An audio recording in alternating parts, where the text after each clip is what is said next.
Perhaps the most infamous of Disney's many abandoned attractions throughout its history is Discovery Island. Once a zoological park, a bird sanctuary and nature exhibit, where guests could spend a peaceful day away from the bustling Magic Kingdom, the island has captivated many Disney and non-Disney fans alike for what happened after it closed its doors. Left to decay, untouched by humans, and eventually the site of some of the craziest stories of urban exploring in the resort's history. But the story of the former attraction extends far beyond its years left abandoned, and the island in the middle of Bay Lake holds a rich past of numerous projects and failed ideas dating back over 100 years. Discovery Island is a part of Disney history that's been talked about endlessly online, and there are already plenty of videos out there discussing it. But I feel there's a lot more to this place that hasn't been covered in quite so much depth. So for this video,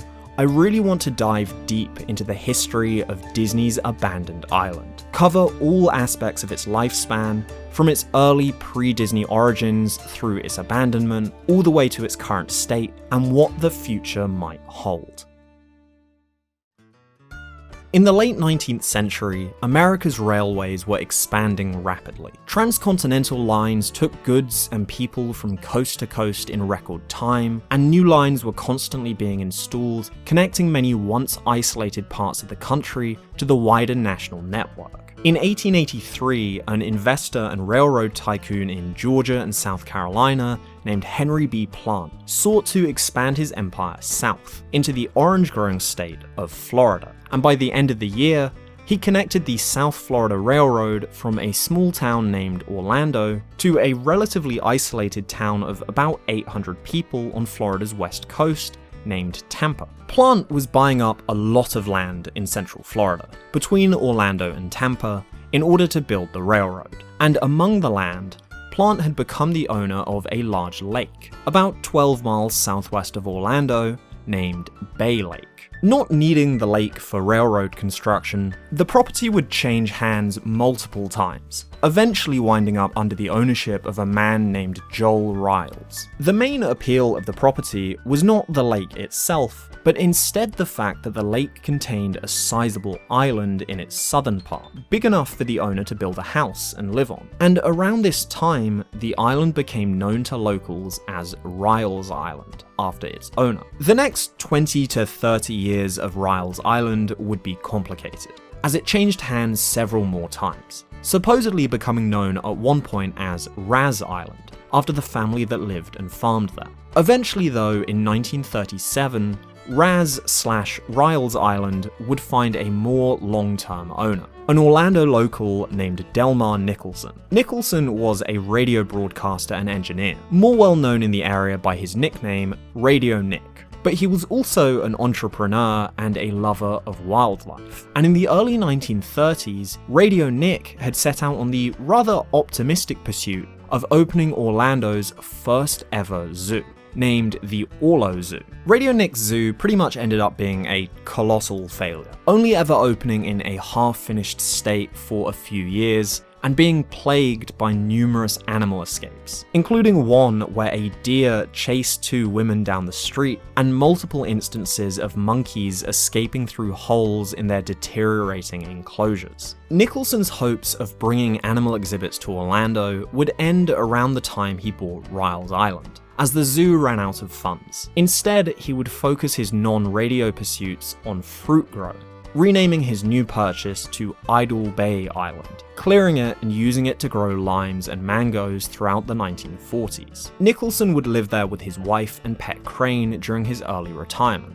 and Idle Bay Island would become a popular spot for visits from locals and friends of Radio Nick. In 1955, the island and the surrounding area would come under the ownership of a group named the Bay Isle Club, and local newspapers would start referring to it as Bay Isle. The intention of the group was to develop the island and the south shores of Bay Lake into a resort and campground area, which could host barbecues and local gatherings. Some gatherings did occur on Bay Isle in the late 50s, but most of the expected development would never come to fruition. Instead, the island's fate would go in a different, but still remarkably similar direction, when in the mid-1960s, it was spotted from a plane flying above central Florida. A plane carrying Walt Disney.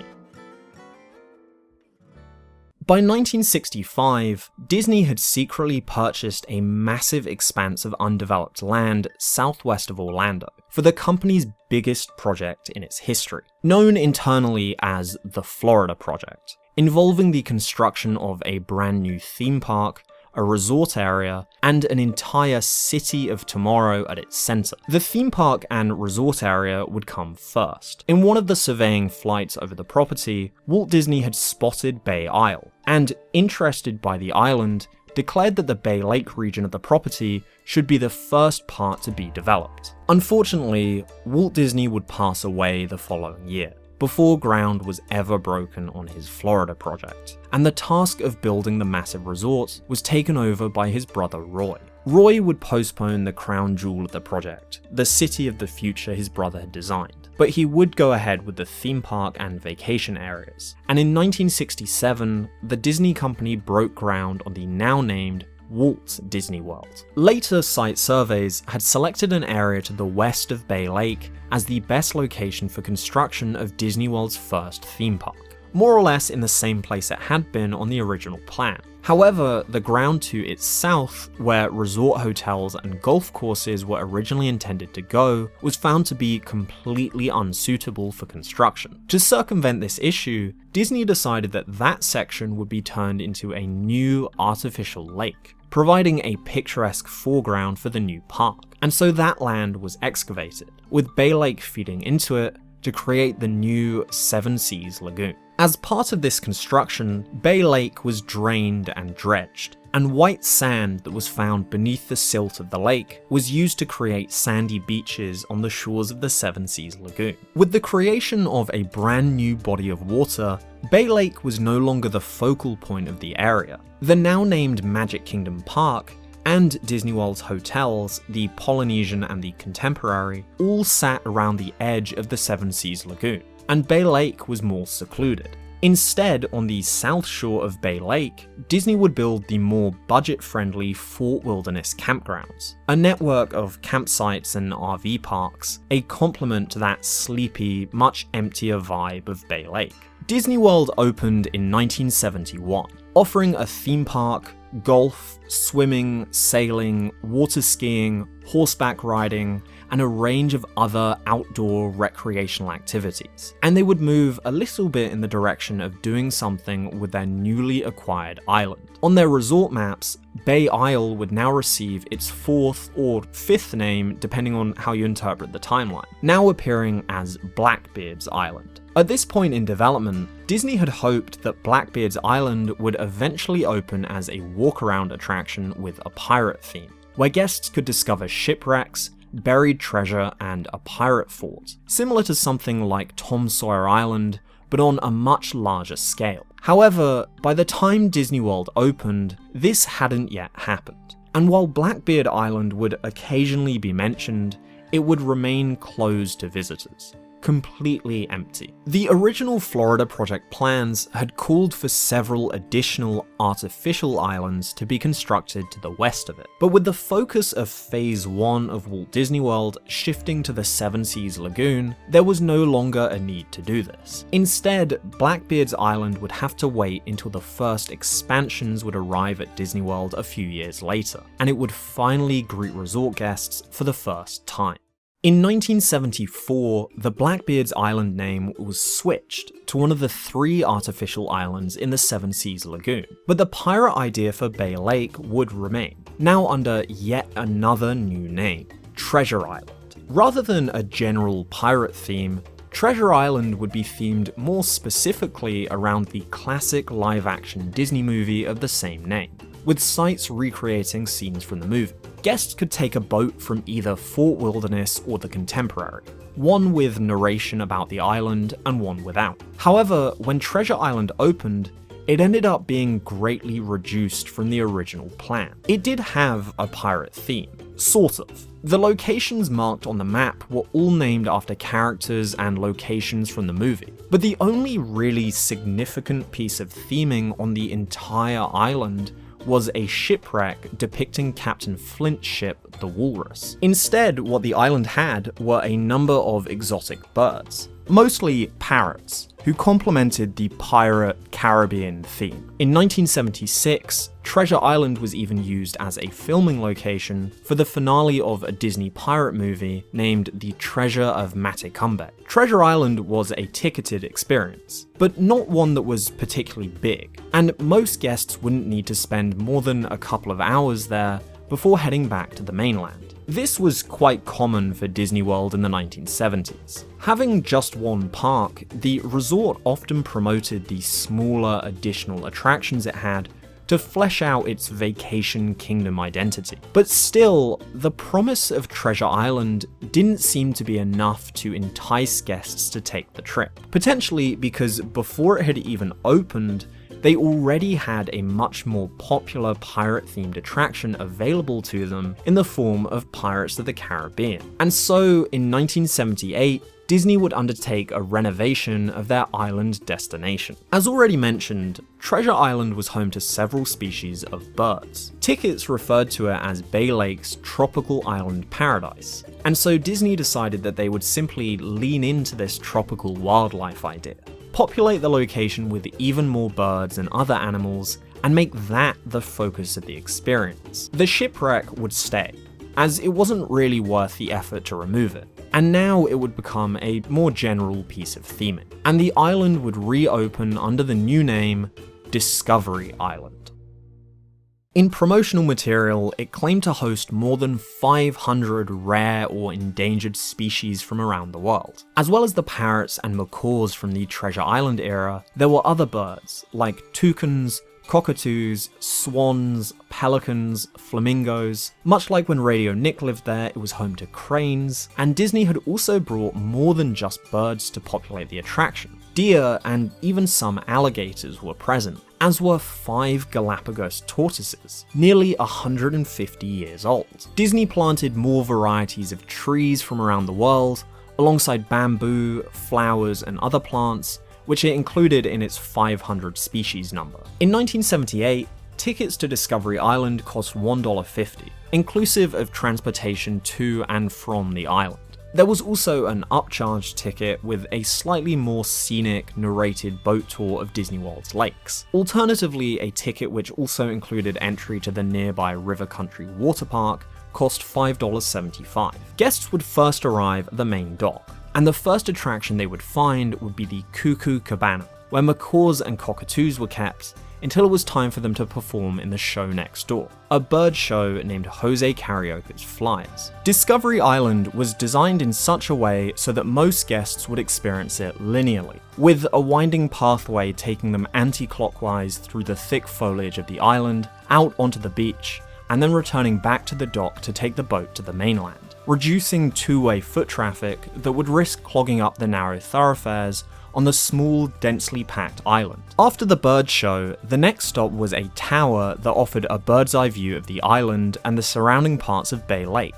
Further along, guests would find Trumpeter Springs, the enclosure housing trumpeter swans, and next to it, Disney had built a natural-looking water feature named Bedrock Falls. Next, guests would see the rather ominously named Vulture's Haunt, home to king vultures native to South America. At this point, guests would reach the north of the island by Toucan Corner and the Crane's Roost, where there would be 2 pathways they could take, either out of the trees and onto the beach past the shipwreck, or upwards into a new construction named the Avian Way. This was an elevated walkway through an aviary where several species of birds lived in the trees and on the ground below. A lot from South America, like the Scala ibis. At one point, Disney claimed this to be the largest walk-through aviary in the world. Past a pelican enclosure, guests would leave the Avian Way and empty out onto the beach, where nearby was a flamingo enclosure. The southwest of the island was where a lot of the non-birds lived, like the Galapagos tortoises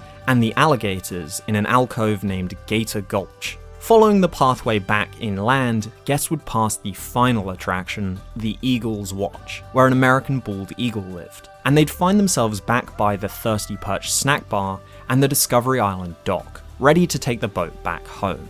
I used the word enclosure a few times to describe the exhibits, because that is what they technically were. And lots of them did have the typical fences and cages, but others were designed in such a way that they looked a lot more like natural habitats than the typical zoos of decades gone by. Much of the island was intended to look like it was naturally populated by these animals, and guests were just venturing through it. And those winding pathways, alongside extensive landscaping Disney had done, did a really good job of selling the mysterious, natural wonderland aesthetic the place was going for. Discovery Island was a zoo, but Disney at least wanted to market it as more than just a place to gawk at animals. It was an ecological site dedicated to the preservation of exotic species and a place to educate the public about them. And to Discovery Island's credit, it did serve a genuine conservationist purpose. Before officially reopening, it hatched the first ever Toko toucan to be bred in captivity. In 1981, it was officially accredited as a zoological park,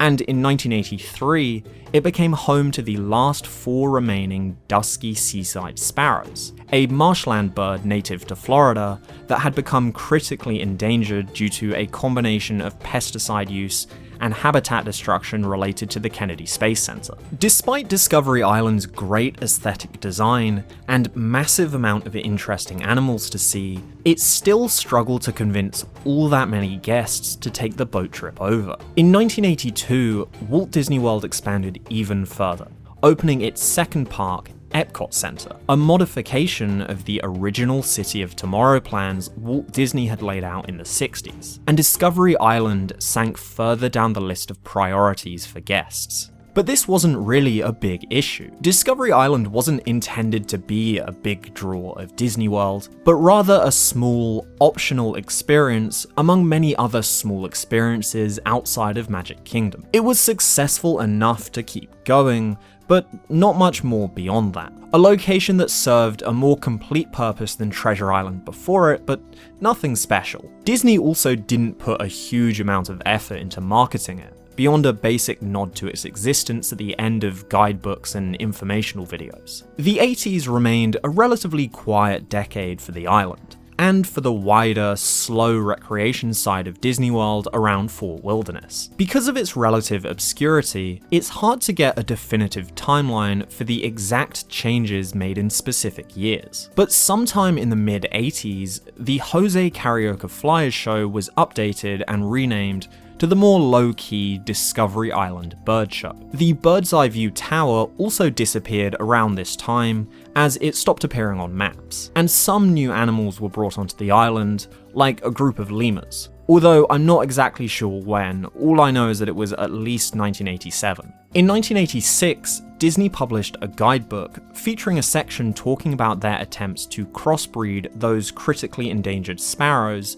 with other similar species to try and stave off extinction, as the 4 remaining birds were all male, and guests could visit an exhibit dedicated to the birds to learn more about them. Unfortunately, this conservation effort would end in failure. By the time that guidebook was published, there were no longer 4 sparrows on the island, but only one by the name of Orange Band, named after the band attached to his leg used to identify him. And in June 1987, Orange Band died, making the species extinct. Hoping to be able to clone him at some point in the future, Orange Band's heart was cryogenically frozen. Further problems arose for the facility in 1989. While Discovery Island had plenty of wildlife that lived there, it was also having problems with the actual wildlife that landed there to search for food, particularly black vultures, which would frequently prowl the island, stealing food from guests and defecating on the walkways. Disney's attempts to deal with them were extremely heavy-handed, And that year, the company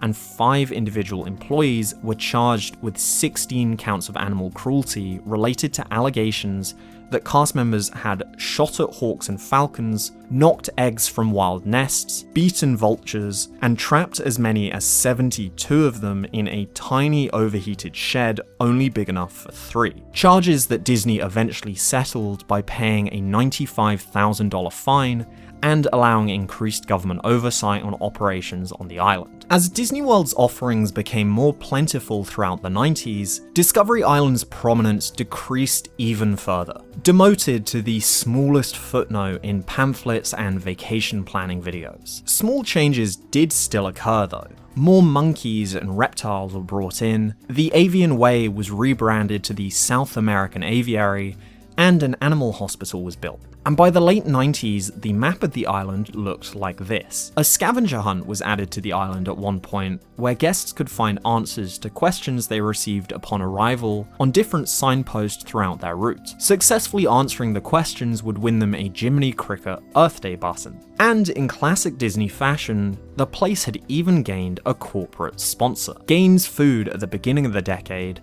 and Friskies at the end, both brands of dog food. However, the late 90s would also bring with it a massive change to Disney World that would put Discovery Island in immediate danger.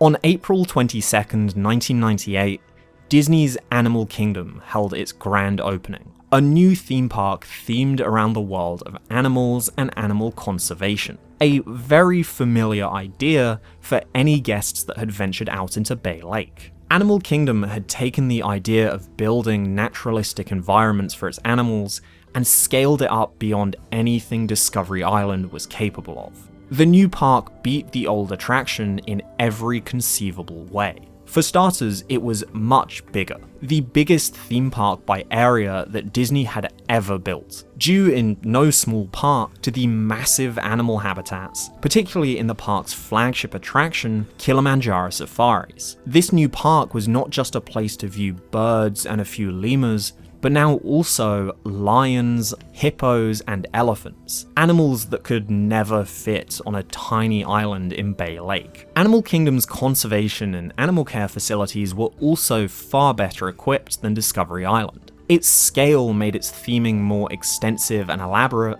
and it wasn't just a place to view animals, but had plenty of Disney theme park attractions too. And additionally, one big thing that Animal Kingdom had over Discovery Island was that you could drive there. The new park was so much easier to get to, and you weren't stuck there until the next boat picked you up. The combination of the accessibility and the capacity of Animal Kingdom made it a sure win as Disney's go-to location for anything animal related. And so once it opened, there really just wasn't much need for Discovery Island to exist anymore. Why would guests buy a ticket to take a boat to a small wildlife exhibit for a couple of hours when they could instead see a much better one and also ride Dinosaur? It's as simple as that, really. And immediately, the writing was on the wall for Discovery Island. On April 8th, 1999, less than a year after the opening of Animal Kingdom, Discovery Island closed permanently. Animal Kingdom's hub, which was previously known as Safari Village, also took over the name Discovery Island, and by the summer, operations ceased on the original island. Although Discovery Island closed to the general public, it did still see some use in late 1999. Throughout the late 90s, Disney World ran a special hotel and learning center named the Disney Institute, where guests could complement their vacation with classes in things like painting, photography, gardening, and several other vocational skills. According to a handful of posts from that year on Disney Park Usenet groups, the Disney Institute ran trips to Discovery Island after it had closed for classes like photography and a handful for the Kids Club. Around this time, Disney had been experimenting with several other upcharge experiences, including backstage tours, and rumors started going around that they were working on a more permanent change to Discovery Island for the modern era. The plan was to transform it into a mystical location based on the popular video game series Myst. The Myst team were invited to tour the island and a rough plan was drawn up for a premium experience where small groups of guests would be stranded there for the day, tasked with finding clues and solving puzzles to uncover the mysteries it held. And ideas were also floated for ways in which the Myst storyline would be tied into wider aspects of the Disney World theme parks. The existence of the plan was confirmed by one of Myst's creators, Rand Miller, in an interview with AV Club many years later. According to him, the project never got off the ground, essentially because of issues with how Myst would tie in to those wider Disney World themes. There's also likely many other reasons why the Myst Island never came to be, like the sheer complexity of starting a new, more involved construction project on an island that could only be reached by boat, the limited audience that it might attract, and the complexity of the technology the design team were wanting to use. It's a real shame that the Myst project never happened, because it sounds like it would have been one of the craziest experiences in Disney World history. A weird late 90s island-sized escape room. But elements of the broader idea of a hyper-immersive, interactive game sold to guests at a premium did show up a couple of decades later at Disney World in the form of the Star Wars Galactic Starcruiser, a project that failed within 2 years. After the Myst idea, Discovery Island remained closed. Because of it never being very popular, most guests simply forgot about it. And the only people who were really asking questions about what Disney would do with the place were the most passionate of fans. Disney didn't have a serious motivation to do anything with it, and so it was just left there, with no news about what its future might hold. And this is where the real story begins. With the animals now gone and nothing to replace them, Discovery Island was left abandoned. It remained untouched and off-limits into the 21st century, receiving no known visitors. And there was also no sign of Disney making any changes to the place either. In 2001, River Country across the water also closed permanently, and was left in a similar state. The first real change eventually came in late 2006, when the boat dock that guests used to arrive on the island was removed, as Bay Lake was still used by guests who could hire boats, and might end up accidentally docking at Discovery Island. But perhaps the boat dock was also removed because Disney had become aware of a small number of deliberate trips to the island by the first wave of Disney World's urban explorers. Now, I've already been through the story of urban exploring at Disney World in general, and the trips to Discovery Island in another video on my channel, A History of Disney World Urban Exploring. I don't want to simply repeat a whole section of that video here, and if you haven't seen it, you should give it a watch if you want to get a better picture of the rise and fall of urban exploring at the Florida theme parks. But there were some details to those stories that I missed, as well as questions that some of you had. And seeing as this video is an exhaustive look at the history of Discovery Island, I think it's a good idea to take another look back at some of the details of these trips. Orlando locals had supposedly made infrequent trips to Discovery Island not long after it closed, but due to the difficulty involved in crossing the water without being caught, these were far less common than trips to nearby river country. Rumors were rampant about what was waiting on the island, and the only information available about how to get there was through word of mouth among the small subculture.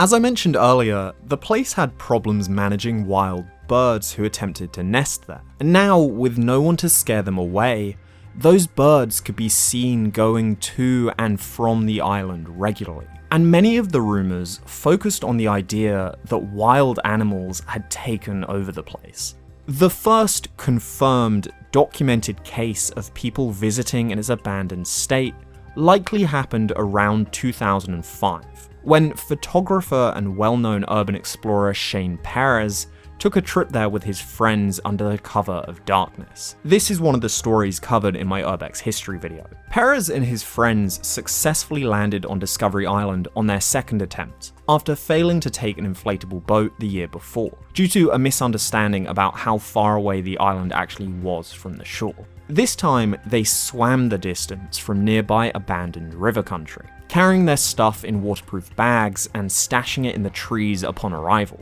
When I told the story of the nighttime swim to Discovery Island, one of the most common reactions in the comments section was people pointing out how absolutely crazy it is to swim through murky Florida water, likely infested with alligators. And my response to that is, yes, it is crazy. There are alligators in the lakes at Walt Disney World. Shane Perez simply wasn't aware of this at the time and got very lucky. Obviously, for this and many other reasons, do not try to go to Discovery Island. Not only is it, of course, illegal, it's also just not worth the massive risk you take trying to get there. In a blog post from 2009, Perez shared photos from the trip taken years earlier, showing the former attraction in a dilapidated state. The boat dock was still present at the time, and the electricity was still on in some of the buildings, as evidenced by dim lights barely illuminating empty rooms. The group also found several photos left behind by cast members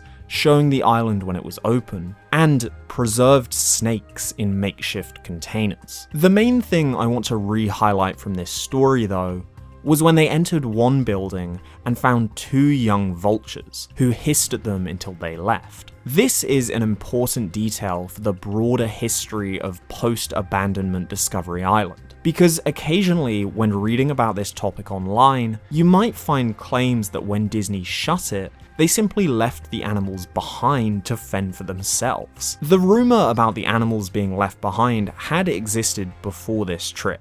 Perez even mentions hearing it himself in his blog post, but I think this photo really accelerated that as far as the internet was concerned. But as I said earlier, the animals who lived on Discovery Island were moved to Animal Kingdom in 1999. These birds aren't actually descendants of Discovery Island residents.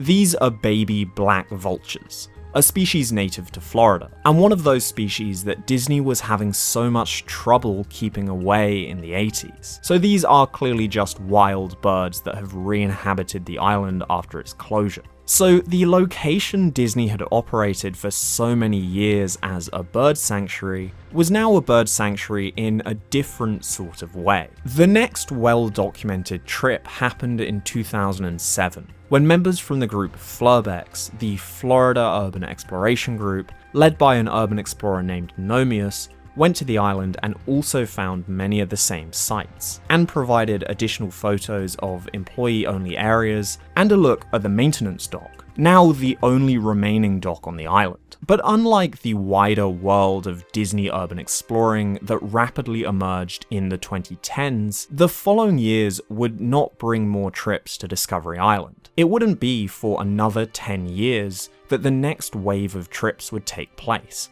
First starting with Matt Sonsua, who took several trips there, the first person to provide HD video footage of the entire island, and during the day, giving a much better picture of the state of it. The island had become overgrown, and fallen trees and branches were everywhere, as there'd been nobody to clean up the aftermath of Florida's annual hurricane season for the past few years. The Avian Way still existed and was still walkable, and many of the sites photographed by Flurbex and Shane Perez were untouched by people, further damaged by years of storms and general decay. By the time Matt Sonsua's trips were happening, urban exploring was a known issue to Disney, and increased steps were taken to try and prevent people landing on Discovery Island. Mainly, fences were put up at the main entrances. Although that main dock had been removed, there was still one other dock remaining, the maintenance dock around the side that was left out of necessity, so Disney themselves could have a way to access the site. But the issue for Disney was that Discovery Island had now become famous beyond Disney fan circles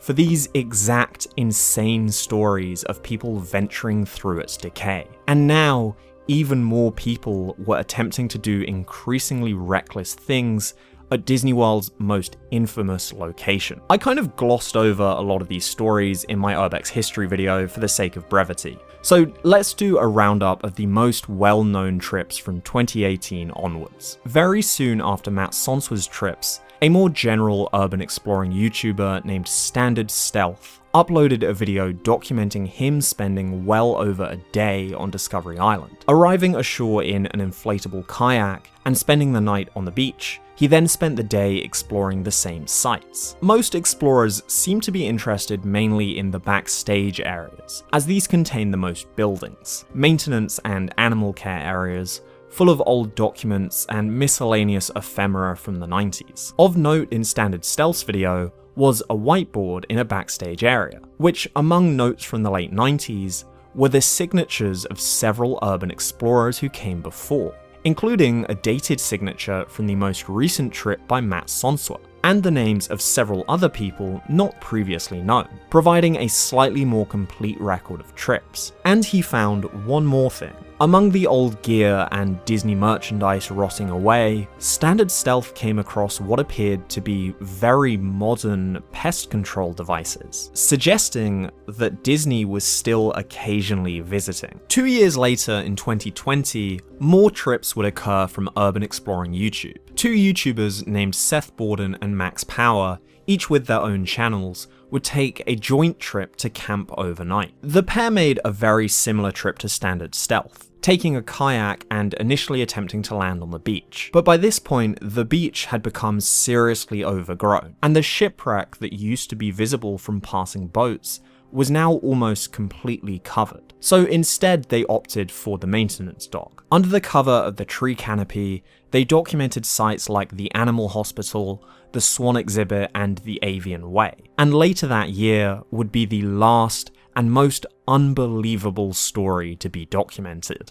In my Urbex history video, I very briefly mentioned the story of an individual who was caught during the 2020 quarantine on Discovery Island. This individual was Richard Maguire, who posted to his YouTube channel Southern Pirate Outdoors. The purpose of the Urbex history video was to tell the broader story about the rise and fall of Disney Urbex as a whole. And so that's why I barely gave any time to this trip. But I really should have talked about this more, because it was completely insane. A much more detailed version of this specific story was also told in a YouTube video that came out a few months after mine, which I'm sure many of you have already seen. Richard Maguire landed on Discovery Island in a cheap boat, essentially half sunk by the time he made it ashore. Much like the early urban explorers, he had scouted the island ahead of time and had planned to spend an entire week camping and looking around. He stayed overnight by a campfire he made inside one of the buildings